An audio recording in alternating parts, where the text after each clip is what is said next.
Yes, with Studio Galaxy 473 operating from Confer. And today we on the agriculture program. And our discussion today, we challenge you, we dare you, and we want to provoke discussion. It's the poultry, Grenada Poultry takeoff. We lift off, we in the air.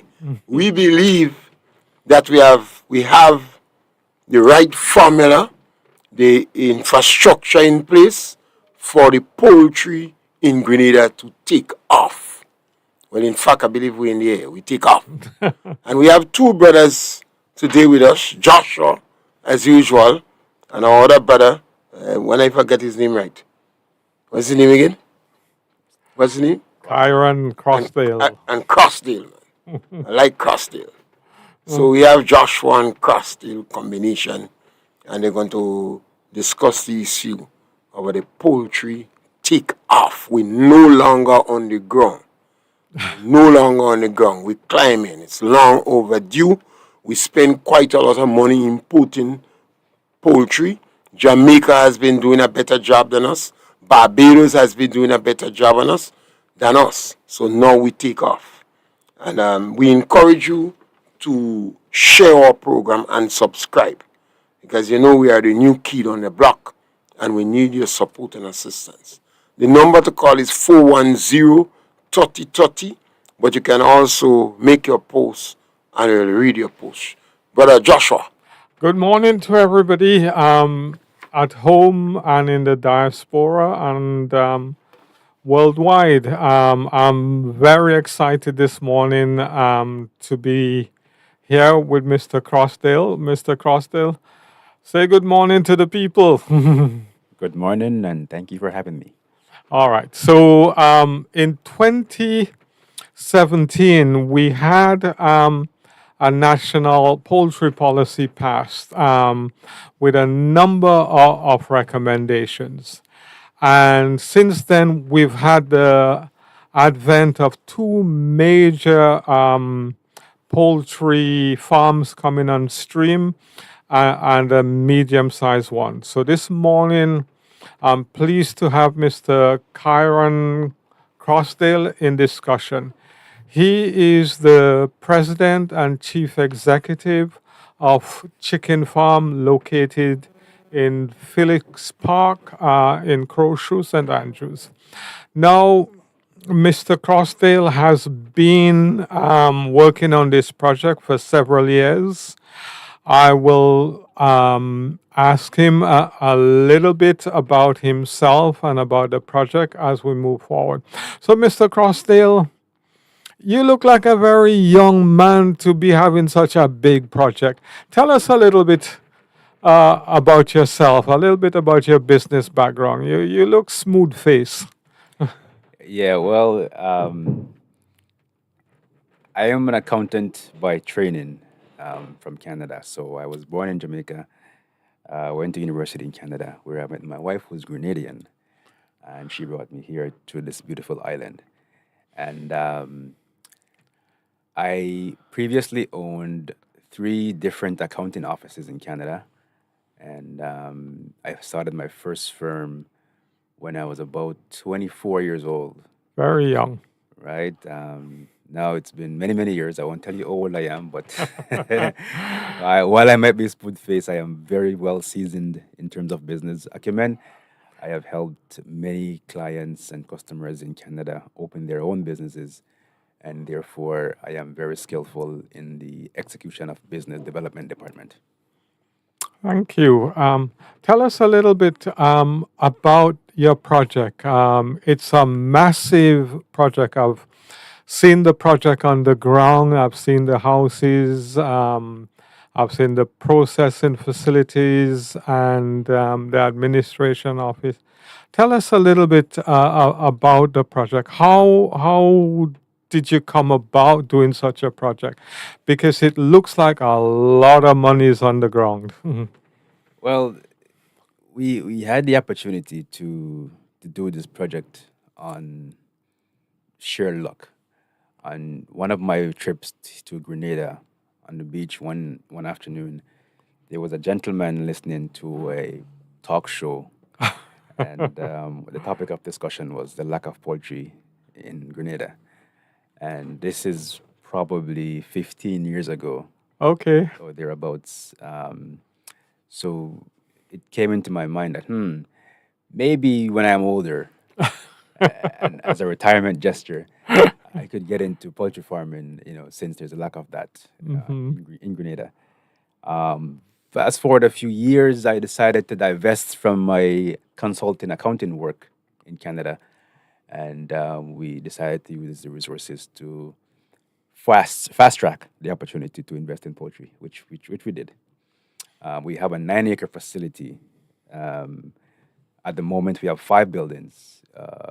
One building is our plant where we have 60-ton cold storage room. We have a plant that can process, package, and disseminate 1,000 birds an hour. We also have a hatchery with 2 separate hatching rooms. One room can hatch about 32,000 chicks or thereabouts. Sorry, 32,000 chicks per machine. So one room has 2 machines. So that's about 64,000 capacity. We can hatch in each room, and we have a lab for testing of both the issues related to poultry in addition to other animals. We also have a lab to test for Salmonella, E. coli, Campylobacter. These are foodborne diseases before they, our products essentially is the stores. We also have on site at the moment a large building which we intend to do feed in the future, and we have 2 pens built already, a third one on the way. One pen will accommodate up to 25,000 chicks, which will equate to about 130 or 140,000 pounds of meat per house. A, a lot of meat. Um, I don't want to interrupt your flow too much, but you talked about the hatchery. Now, Grenada has been suffering for many years with chicks. The chicks that we have on island currently comes in from Barbados mainly. We have a few that comes in from Miami. Um, so the hatchery facility is going to be transformational for the poultry industry in Grenada. A quick calculation, I tell a lie, I saw the figures. You could do approximately 2.5 million day-old chicks per year, and that equates roughly, to the 40% in terms of the local market share. Not that I expect us to hit it straight away, but you have capacity. The infrastructure is there. No more flying in chicks from Barbados. I mean, it really is transformational. All I'm in awe. Thank you so much for having such a facility on island in Grenada. It's quite an investment, I'm sure. But it's gonna be transformational because day old chicks wasn't meant to be put on an aeroplane and fly from Barbados to Grenada. I think the first few hours of the day old chick life is the most important. Once you lose, that growth period and that rearing and nutrition of the bird, it's very hard to make it up again. The investment in terms of the hatchery, the processing facility, the growth facilities is tremendous. What about a lot of people say, oh, how about people in the wider poultry industry? Are they gonna be involved? And if so, how? So we developed the model that we have with with keen understanding of what happens in the poultry industry in the USA, Canada, Brazil, and so forth, where no man is an island. We all go or nobody goes. Right. So therefore, we hope to work with the government to develop and enforce policies around enforcing the 40% market share allocated for the local farmers. Because we have the hatchery to essentially hatch all the chicks we need here in Grenada, no need for importing chicks from overseas and making losses from high mortality alone. Our goal is to take advantage of that market share by assisting farmers with chicks and feed, of course, and giving them access to our plant, whereby we can be one of two major hubs to which the wholesalers and retailers can turn to with regards to poultry products. So the farmers will essentially grow, and we will, pick up and drop off and so on, and essentially act as the trading hub for B2B sales. So the farmers will then focus on growing and developing their growing skills so that the products leaving our facilities would be comparable to that of a first world country. Yeah. Yeah, thank you for that. I hope that clarifies some of the questions people may have. So, as you move forward, you talk about what is known internationally as contract farming. This is the system where you have an arrangement with the processor or the aggregator, some people might say, and you have the day old chick, and you grow the birds. You're part of the aggregator's schedule. They know how your birds are doing. They probably even will be checking on your birds to see how they're doing, if it's ready, etc.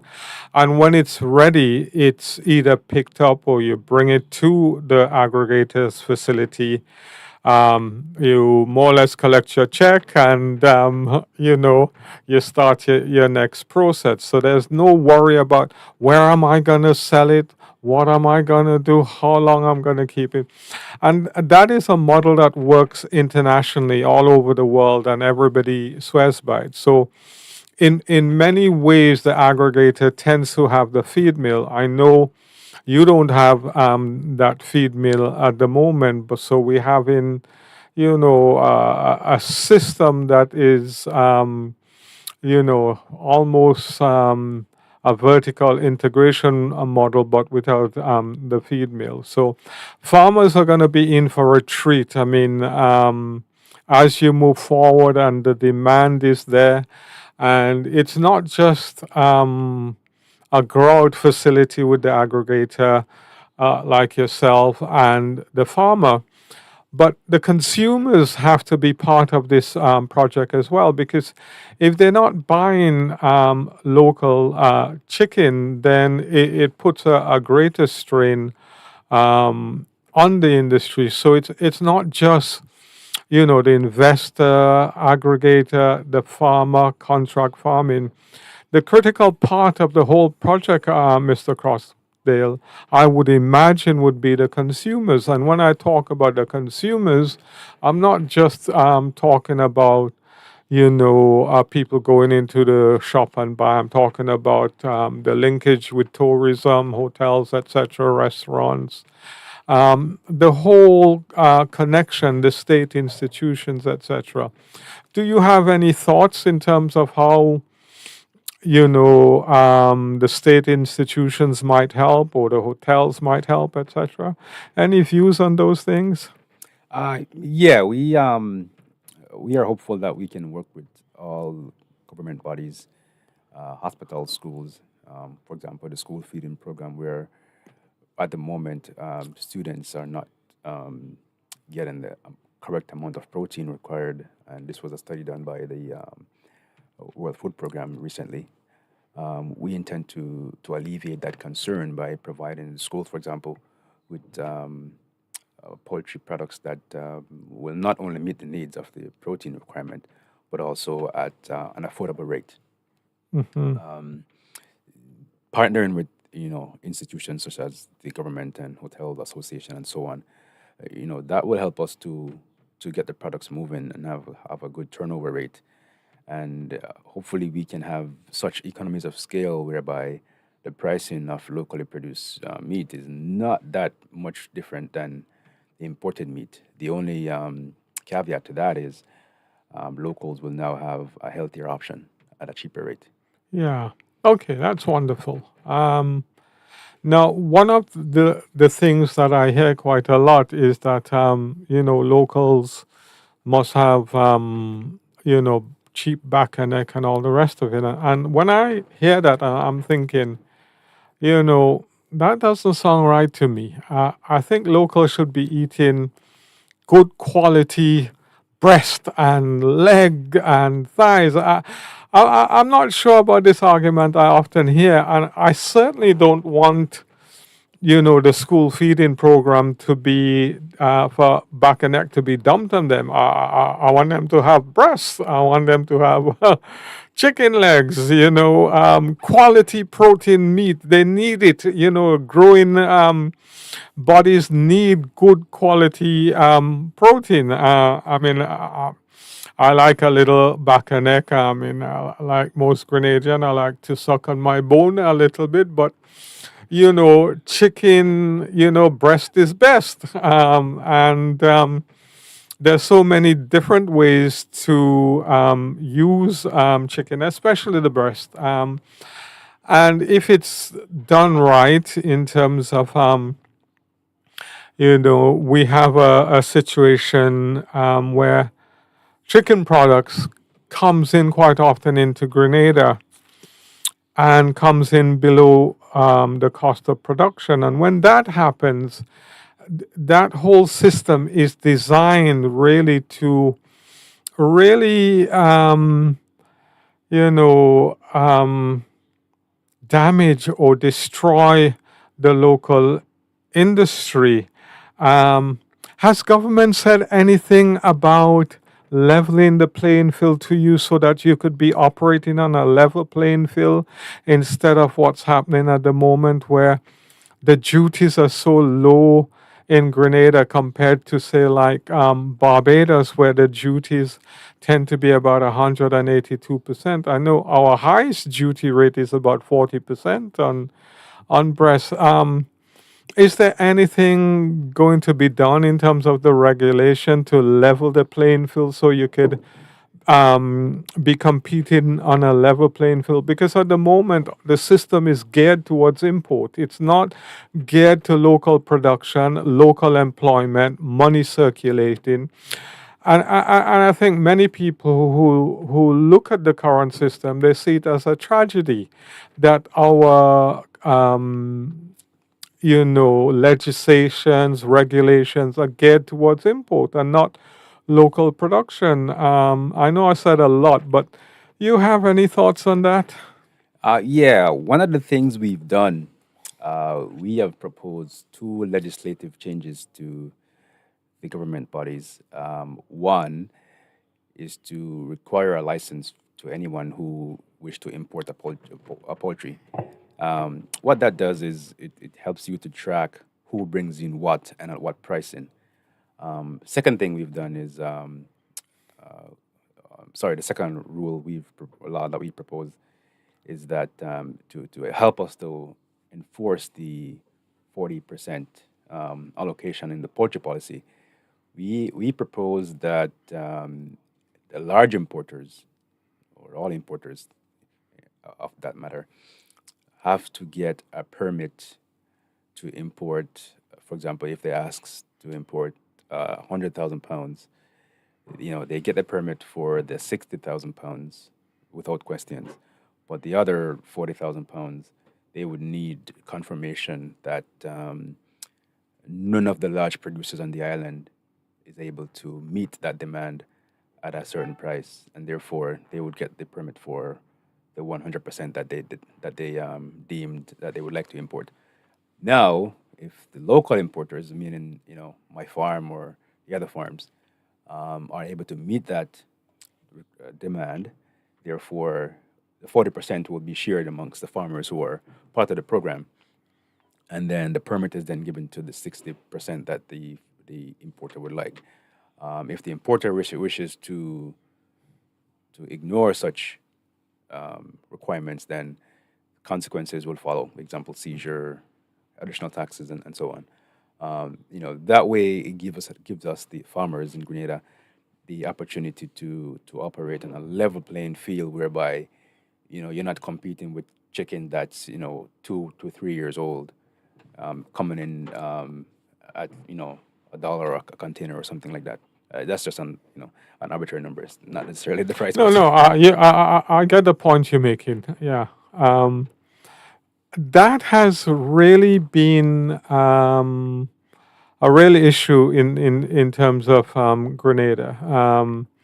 We have great goals, great vision to have a local industry. But then anybody who's doing research into the industry, the first thing they will see is that the Grenadian farmers, investors, etc., their hands are tied behind their back because they're operating on a playing field that is not level. So we have no anti-competitive legislation currently in Grenada to prevent dumping taking place. And we've known that for many years. Nevertheless, nothing has happened. We have what's known as 100% boundary. That 100% is duties that can be levied on importation. Now, that's been available to Grenada for a number of years. One of the reasons that it has not been implemented, I'm told by the previous ministers of trade, is that we didn't have the capacity, so they couldn't implement it. Whereas now we have more than the capacity to implement it. So, do you know if government is going to implement this tariff? Have they indicated anything? Or is there a deafening silence going on? So we have engaged the ministries responsible for making these decisions. We're still waiting for feedback from them on these points. We have shared with them the proposed laws that we wanted to be passed to help the farmers to, go ahead and be successful in this industry.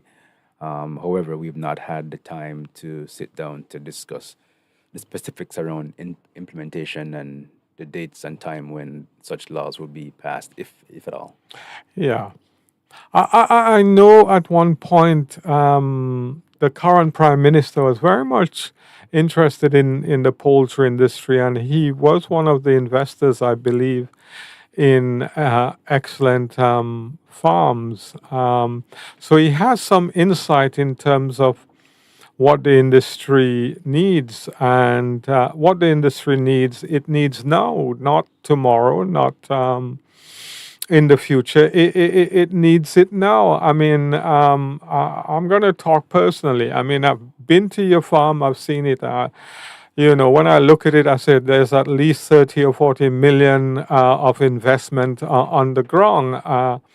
As a Caribbean investor, a CARICOM investor, as a national, your wife is, and you're probably a national as well, we have a responsibility to ensure that we have an enabling environment that allows you and the other farmers to thrive. Now, the regulations are so important because it also impacts on Caribbean Agro and the feed, because a lot of people say, oh, the agreement with Caribbean Agro says that you'll have the feed mill and flour mill, they will have the feed mill and flour mill, and then in return they will develop the local livestock industry. But the agreement says more than that. The agreement says that government will implement the tariffs and the duties to enable to enable an environment that is conducive to a poultry industry. And part of that government was supposed to do was to implement the boundary rate and various tariffs, etc., to make sure that our industry was in a competitive position. And that is the part that a lot of people are not aware of, because what we tend to do is pass on half information. So government has a duty, based on the reading that I've read of the agreement, to put that in place. And so they argue quite often, well, government hasn't put that in place to enable a thriving poultry industry. So you can't hold us accountable. You have to hold your government accountable for not putting the enabling environment in place. I mean, that's my understanding, having read the agreement back and forth and discussed it and all the rest of it. Have you come across anything like that in terms of your research? Because I would imagine you would have lawyers on the case, and that among the investment, you can't not have lawyers. You would have had to have read the agreement, or your lawyers would have done, and be conversant with it. Because a lot of the times, what I hear about the agreement, it tends to be hearsay. So, what's your take on that? So I have gone through the agreements with ADM Caribbean Agro. I have also obtained legal opinions. I thought you would. So in that case, you are definitely right, and we do have a team of lawyers that we work with that advise us on these things. We want to pass on whatever savings we can to the consumers, right?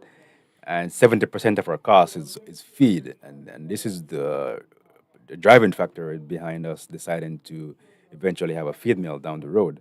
Now, with regards to current feed prices, we're not at liberty to say what should be charged, how much, and what have you, because it's a private company. But what we do know for a certain level of certainty is that without the cost of feed coming down, the consumer is at the mercy of ADM. Yeah. But you say it's a private company, but my take on the company, according to the late Colin Powell, it's a welfare company, because they receive 2 million in terms of concessions every year, and that concessions that they receive often goes out of Grenada to other islands. So it's essentially a welfare company that is dependent on the people of Grenada to subsidize it. Now, one would think, if you've been subsidized to the tune, and I said 2 million, pulling that out of my head, it varies depending on the amount that they bring in. So the last time I checked, maybe about 5 or 6 years ago, it was 2 million. But they get enormous amount of concession, and the view would be that those concession is passed on to the local producer. Being part of the discussions in terms of the agreement, and also talking to the leaders who formulated the agreement as well. Caribbean Agro had the flour mill and the feed mill, so that essentially you could have an industry, a livestock industry, or certainly a poultry industry, where you could give away the feed free based on the profit of the flour and the parts that you use from the flour, the leftover parts. On the main, it's accepted that 30 or 40% of the flour waste is used in the formula to make feed. And during the consultation in terms of the national poultry policy, Caribbean Agro made a commitment to reduce feed prices by 25 or 30%. And I often say, why are we fighting about feed prices? Why doesn't the government simply enforce or kind of encourage that commitment to become a reality? So the infrastructure are there in place, and I think there's no better time. We need it now. We need a reduction in feed prices if we're going to make our local investors competitive. It's not rocket science. Everybody who's doing poultry over the world know between 60 and 70% of the input of poultry is feed. It really is not rocket science. So Mr. Crossdale, I mean, listening to you, I'm enthused, I'm encouraged, etc.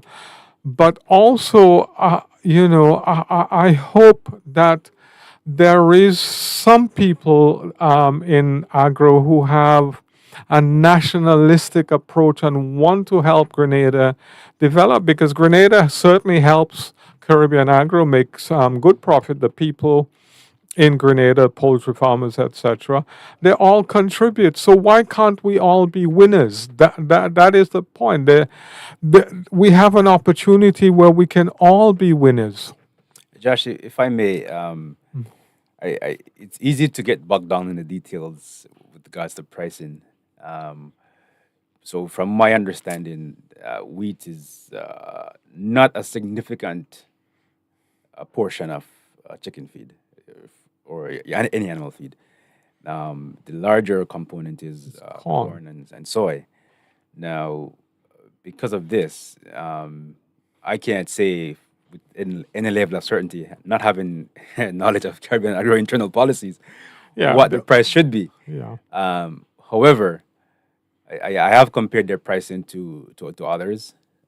Doesn't compare that bad, but I don't know, the quality of the other ingredients that they include. Yeah. But Caribbean Agro was the ones, the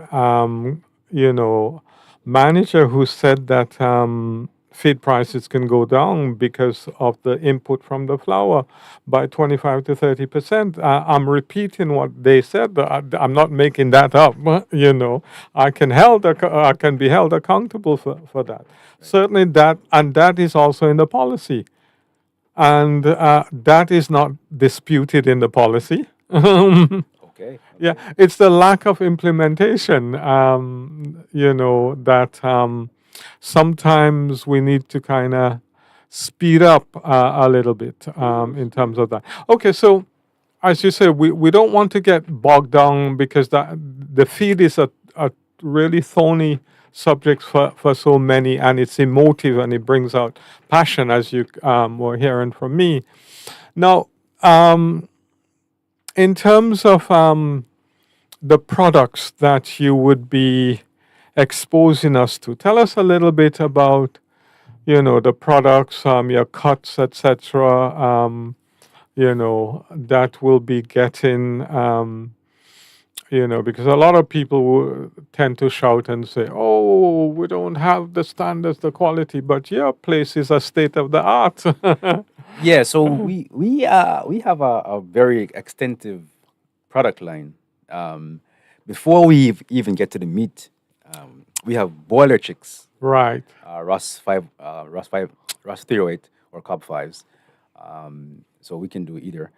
We have layer chicks. These are day-old chicks, by the way. H&M Brown and so on. Because we work with two different breeder farms, we have a variety of breeds that we can supply to the local farmers if they wish to. So day old chicks, and then we have the egg trays. We have significant amount of egg trays, the 30-pack egg trays. Oh, wonderful, because a few farmers were asking me for egg trays. Yes, we do have egg trays. Wonderful, I'll tell her. Price is pretty reasonable. Uh-huh. And outside of that, we have a veterinarian and staff. We will charge a fee, of course.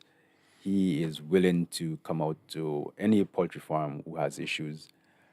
He has the ability to write prescriptions and so on, which also we can supply that to the farms.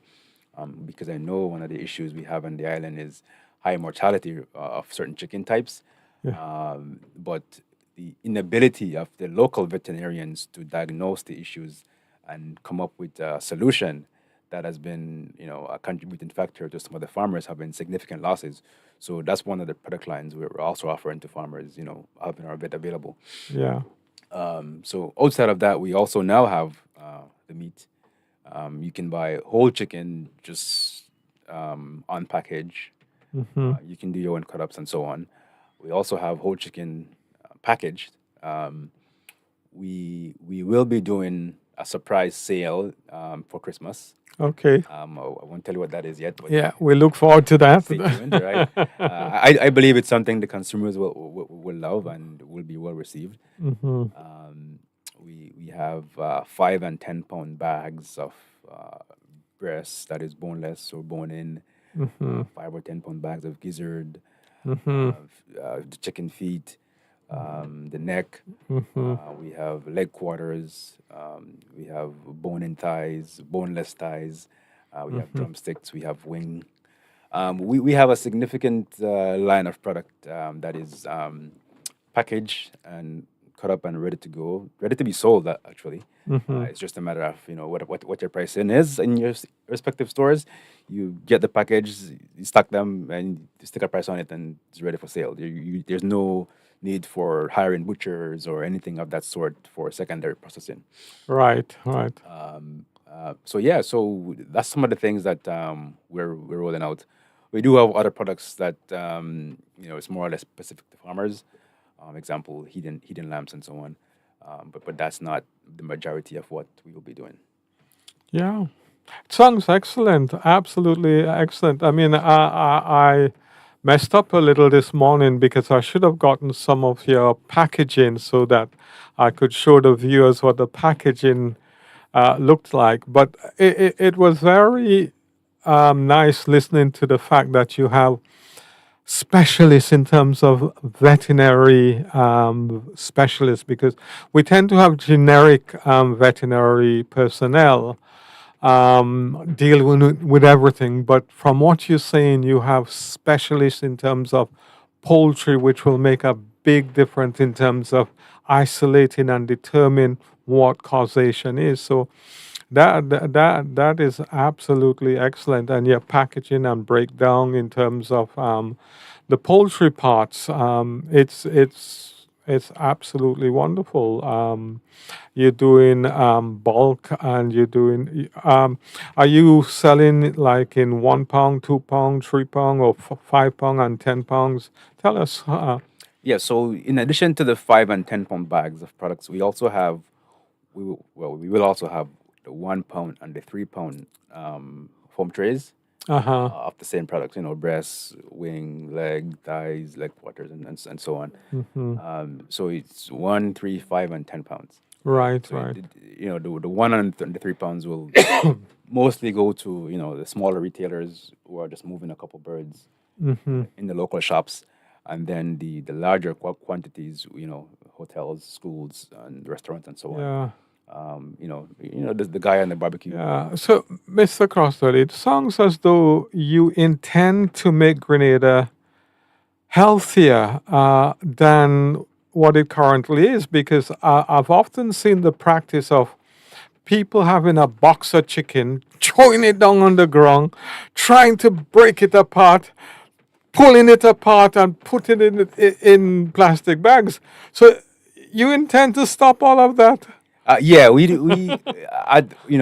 we look at people doing that, you raise the risk of contamination, foodborne Yeah, all the illnesses, pathogens. right? Sometimes gastro is going around in Ireland, and that could be a very simple reason why. The chicken was contaminated in that shop, and all And of you a don't sudden, know. the whole community is right. So, Yeah. with our prepackaged poultry, there's no need to secondary handling. Yeah. Essentially, price per pound. Okay, this was a 1 pound pack, this is a 2 pound pack, and Yeah. it's done. Yeah, you should be given a medal for World Health or Grenada Health and Safety. I hope people see or understand the progress that you're talking about, because that's been an issue around in terms of food safety for a number of years in various kind of discussions in the ministry. So that's going to be an advancement for Grenada as a whole moving forward. And we're a small developing country, and bit by bit we're going to get there. But that is quite significant in terms of food safety that you're talking about. And I welcome it, and I'm sure the shopkeepers and general public will welcome it, because it means less work for them, because they have to employ somebody to chewing that chicken down and and repackaging it, and keeping it away from all the pathogens that's in the air that can get into it, etc. And hand washing and all those things. So you're taking all of that away. You're also stopping us from flying chicks from Barbados by being able to give us day-old chicks. But you do layers as well? Yeah, so we have a hatchery system that's it's quite dynamic actually. We can hatch poultry and turkeys and pigeons and so on. It's Wow. just a matter of the programming of the computer. Uh-huh. And yeah, the journey from Barbados or even Miami for day-old chicks is pretty stressful. And it gets worse with the unreliability of Caribbean Airlines, with flight delays, flight Yeah. cancellations, and so on. Cancellation. It's And, and, killer. and assuming these chicks were hatched yesterday, Uh-huh. by the time they get to your farm, they're 2 3 days without feed or water. As a farmer, I can tell you, you're already behind in terms of weight because, In terms of growth. right? Because if you don't have those chicks market weight by at least day 40, your losses are already starting to pile up. So we are helping the farmers to minimize losses in terms of mortality and growth by having the chicks hatch here in Grenada and they get picked up day one, meaning in less than 12 hours of being hatched. These chicks can be having feed and water and growing at a very fast rate. Yeah, and your technical support with the veterinarian is absolutely wonderful because I often get calls, people wanting support in terms of their chick, they're dying or this or that. And obviously, I don't have a technical background, but I try to link them up with whoever I can. So that's going to be absolutely wonderful because the despair of the farmer sometimes, people don't understand that a small farmer doing like 200 birds, if they have a problem with 100 birds, they're out of business more or less. So that is a wonderful something. So you're gonna be doing turkeys as well, so we could develop our turkey industry. What about duck? Yes, our machine can do ducks as well. Ah, Ducks, geese. I mean, it's all about the programming, right? well, we're not eating pigeon though. We're not gonna do pigeon. Right. Yeah. Right. Well, I hope not. Um, but yeah, we will have on site, 75,000 birds, plus, there might be another 50,000 birds in the hatchery. Whoa, So that's 125,000 that's in just 120 on just one, right? So one site. for us not to have a specialized veterinarian, it's very risky. We need to be able to identify issues quickly and solve them quickly because to have 25,000 birds die on you is not cheap. No, it's not cheap. So therefore, we would not risk not having a specialist.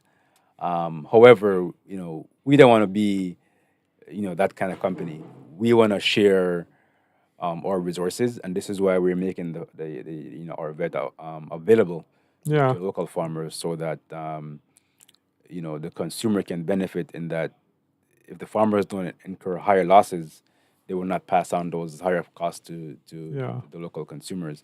And therefore, we're hopeful that we can be a pillar on which the local poultry industry can really stand on because at the end of the day, in this industry, no man is an island. We all need each other. As I mentioned earlier, either we all go or nobody goes. Yeah. But it's really transformational listening to you. You're talking about hatching on island, you're talking about packaging, you're talking about food safety, you're talking about competitive pricing, you're talking about being nice to Caribbean agro.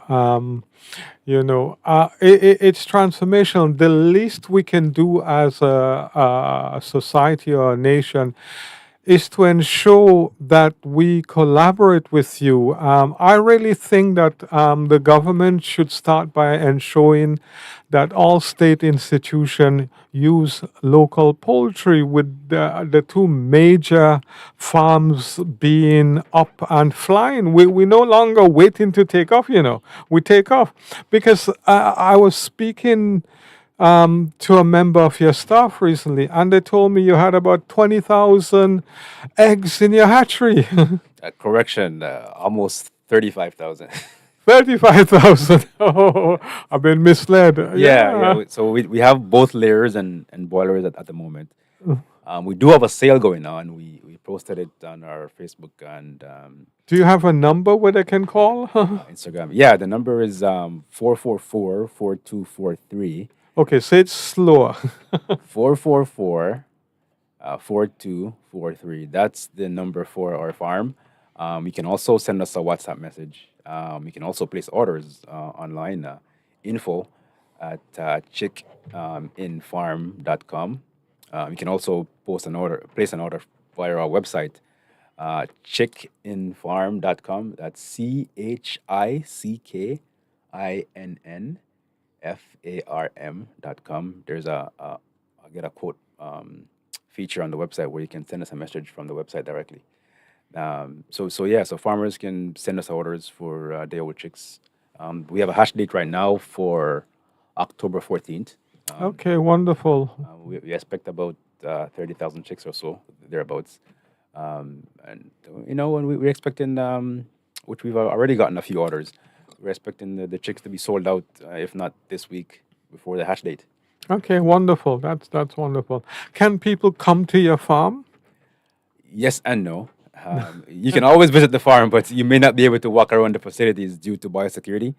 But you can visit the main office and have a chat with one of our staff. Because I was being told by one of your staff that biosecurity is going to be strictly enforced and day-old chicks will be delivered. You are going to discourage people from coming. Is that right, or am I misled again?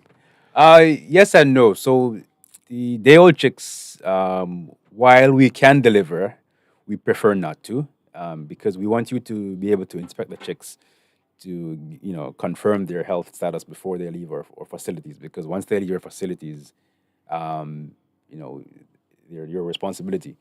Now, for us to deliver, then we're placing that responsibility on the delivery driver and so on, which we don't want to do. However, the option is there for delivery, but we prefer not to. Right. We prefer you pick up. We do have a shipping area where. But if you had 50,000 chicks that somebody had ordered, I would imagine you probably want to deliver. No, that large of a quantity, we would say we would prefer the customer to pick up. Because you would need some kind of specialist kind of trucks or something to. We do have a truck like that, but we use it for our own use. Okay. Right. So if the customer is unable to get a vehicle and so on, then we will accommodate. Right. But right. It's not our preference. And collaboration in the industry, because there's excellent farms, and I know you knew the previous owner of Kobe. Family Farms. Family Farms, yes. Yeah. What's your take on collaboration? Because a lot of people think if you're in the same business, you have to be shooting each other. So when I studied in Atlanta, University of Georgia, Poultry Science Department, we found out that many of the studies that were being done at the university is funded by multiple competitors in the poultry industry, similar to Jamaica, Trinidad, and so on. The poultry industry is an industry where either we all go together or nobody goes. So no one is an island. We have to all work together. Otherwise, the whole industry would just be stagnant. Therefore, it is my view that all poultry farmers are my friends. There are, of course, competitive issues that but the major issues should be a collaborative effort where we all work together to achieve a common goal, and that common goal is poultry independence. Yeah. Yes, gentlemen, we have about 10 minutes more, and we want to encourage individuals to share our program. And you can also post or pick up the telephone and call. The number to call is 410-3030. Gentlemen, I get the impression, listening to you all, that you all are worried about the market. You have 40% guarantee market. Would you at what time you expect to satisfy that 40%? Well, at the moment, we have the infrastructure built to achieve this. 40% market share that's been allocated So in about a 1 year, 2 years, you could do that? within 6 months. Right. If, So if the government deems it so, we can have this within 6 months because we have two very large plants ready to process and package. All we would need really is the other farmers, to come on board and order the day old chicks, which we can hatch right here in Grenada. right. So in 6 months to a year, you expect that that 40% market will be absorbed by you all.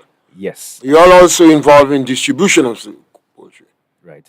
Right. And what's about satellite farm? Do you have dream of having any satellite farms as a result of it? Satellite Because farming. Contract. you produce eggs, you produce steaks. Do you know whatever working in collaboration with other farms? Yes, no, we have to work together with contract farmers because neither my farm or the other large farm can grow enough chicken to supply the whole of Grenada. So we need the other farmers to come on board. This is why we have the hatchery already available for supplying them with the day-old chicks, and agro will obviously supply the feed. And then at the end of the growing period, they will bring their meat to our facilities to get processed. Are you all in discussion with the importers? Because there are not very many importers in Grenada. There are not many very important in Grenada. No, we already have letters of intent from Country Cold Stores, which is one of the largest importers. Quality meat, we've not been able to make contact. We've tried a few times, but not yet. Outside of those two large importers, there's not that many large importers, but they're mostly importing frozen meats, like a year or so old. Could be older. I'm not sure, but Country Cold seems like they're interested in working with us. Because it is important in a small market like ours. We seems like a big market, but once you have two big operators, it becomes a small market. That's right. And you have very few importers, two or three or four. So a 40% have been guaranteed for the farmers, but you all could meet that 40% in 1 year. Correct. So the question now is a question of price. If the price is competitive, the farmers will gravitate towards you. The consumers will gravitate. Yes.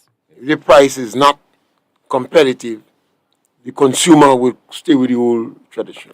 Yes. So you must have some dialogue. Yes. I think there's been dialogue ongoing through the Ministry of Trade with the importers, and also agriculture. I've been involved in a lot of. And you all are not doing frozen. At this point in time, you're not offering frozen meat. Frozen meaning As how the importers buy it from Brazil and other countries. no, because of the journey, they have to freeze it. I think at like -30 or something like that. We will not be going that far. So it's not necessary for them to buy because they buy it here. Exactly. So we do have a 60-ton walk-in freezer, which we can keep at various temperatures.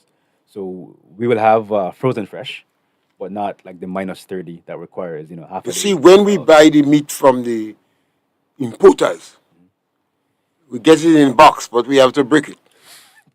Yes, yes, Small shops cannot wait, and it's not good to wait.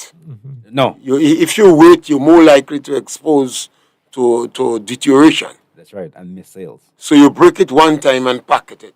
So the time system involved minimizes contamination. That's right, that's The right. question here now is how how easy it is for the people who've been importing meat to buy from the locals.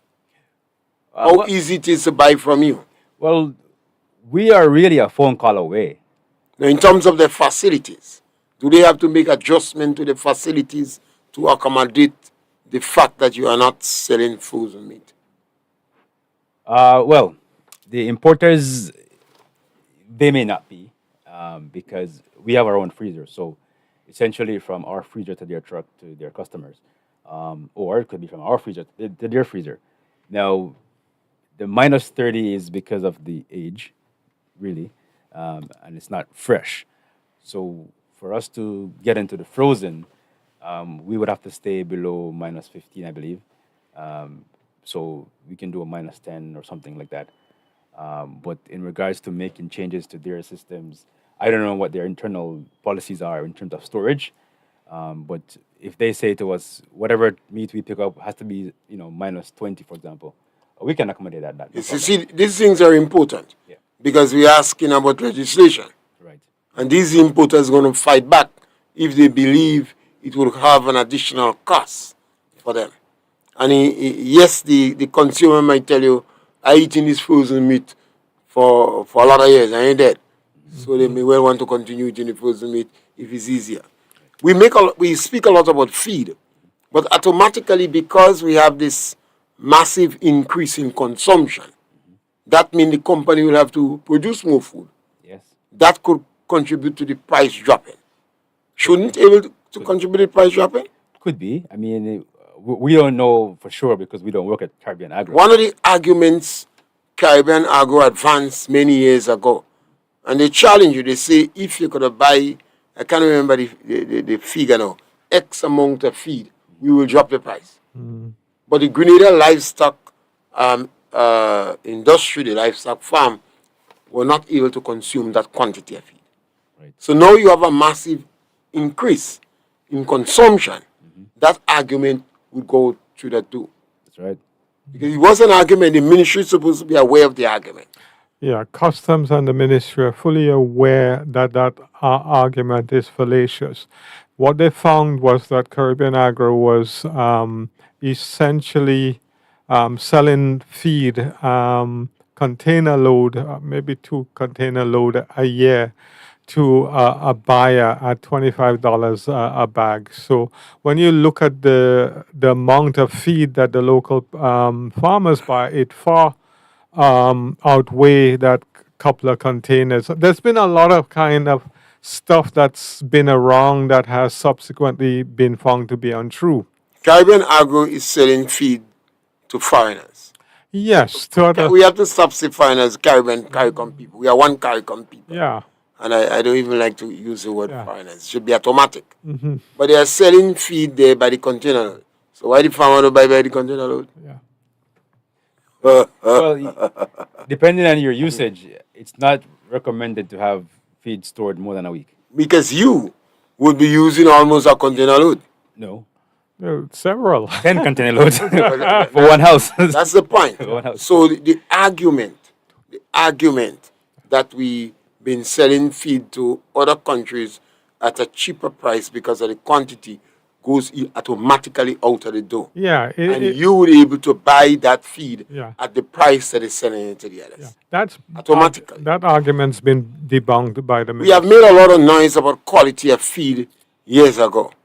And Caribbean Agro going to challenge you on that if you cannot get a reputable lab to test the quality in terms of comparability. Yeah, agro feed. So I have always encouraged farmers to abandon this issue about quality of feed if you're not able to take on Caribbean.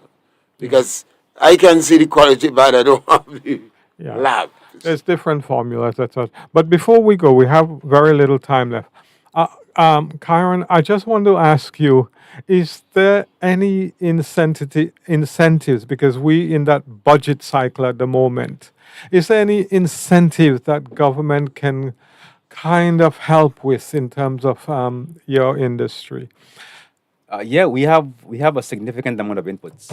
If we can get those duty free, that would be a big help in terms of passing on savings to the local consumer. Okay, tell us those inputs, one or two. I mean, feed is a big one. We have the vaccines. We have the hatching eggs coming in. We have the packaging and so on. Okay. If those inputs can be duty free, then the consumers will be in for a nice competitive pricing. Well, that's round up. We're almost ready to round up. But government provide concession for farmers on agriculture issues. So the questions are vaccine, the questions are equipment for birds, automatically falls under agriculture products, and farmers should get 100% concession in it. That means your area will have to work with the extension officer because the extension officer have to guarantee that they even fence in wire. If you choose to fence your 9 acres of land for the purpose, and these concessions have been there for years, decades, you can get concession on it, you know? So, Karen, Yeah, let us give you the last word. Let's give Karen the last word on program. yeah. First, let me just say thank you so much for agreeing to come way up where Mr. Pierce said Convaro. So, you know, close us down. Well, thank you for having me and allowing me to share my dreams with you guys. Again, the idea behind the project is really to move Grenada forward. Grenada has not have a seat at the Caribbean Poultry Association for many years in terms of production. We have now the ability to stand up and say, "Hey, look, we can produce poultry at a competitive price and feed our locals just as much as the Jamaicas, the St. Lucias, the Barbados, and Trinidad, and so on." And now, all we need is just for the powers that be to come on board and support us in our endeavor to acquire, 100% poultry self-sufficiency. Wonderful. I think the power that be will come on board. We need a video from you so that we could publicize this a bit better. Yes, we want to thank our brother in the poultry industry, and we are convinced that we're going to take off. It's not a question of if we take off. It's not a question of if or when, because that level of investment and production, definitely. I'm not too worried about the market. Over a period of time, we'll consume it. And I also hope that you're dreaming about exporting, because I think that's where we're at. Once again, we want to thank our brother Josh and Crosdale. And we are one CARICOM people. We have to develop the culture and get it that we in CARICOM are one people. And the governments have signed for freedom of movements now. So they can ask you how long you stay here again. You have that freedom of movement. So our people on the ground must understand. This is not about just Grenada, Jamaica, Trinidad. We are one CARICOM people. Thank you very much. And once again, we encourage you to share our program and talk about it. Thank you, my brother. Thank you. Thank you very much. Thanks.